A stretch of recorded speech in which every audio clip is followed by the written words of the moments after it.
বন্ধুরা, আজকের আইপিএল ম্যাচটা হতে চলেছে একদম আগুন। রয়্যাল চ্যালেঞ্জার্স বেঙ্গালুরু বনাম সানরাইজ হায়দ্রাবাদ। আর এই ম্যাচ হচ্ছে বেঙ্গালুরুর বিখ্যাত চিন্নাস্বামী স্টেডিয়ামে।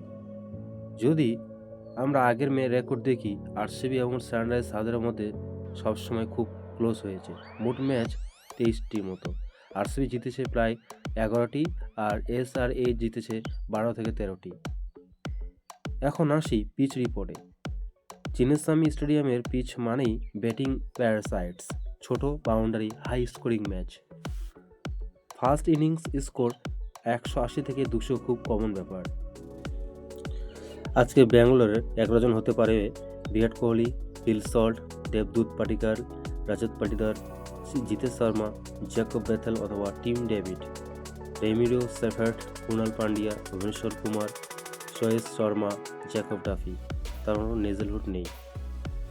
সানরাইজ হায়দ্রাবাদের 11 জন হতে পারে ঈশান কিষান, অভিষেক শর্মা, ট্র্যাভিস হেড, হ্যান্ডি Klaasen, Nitish Kumar Reddy, Liam Livingstone অথবা ঈশান মালিঙ্গা, সেল আরোয়া, Aniket Verma, Harsh Dubey, Brydon Carse and Harshal Patel. আজকের ম্যাচটা একদম 50-50। যে আগে ব্যাট করবে সেই দল বড় স্কোর করবে, কোনো সন্দেহ নেই। দুই দলের ব্যাটিং লাইন আপ ভয়ানক। তোমার মতে আজকে কে জিতবে? কমেন্ট করে জানাও।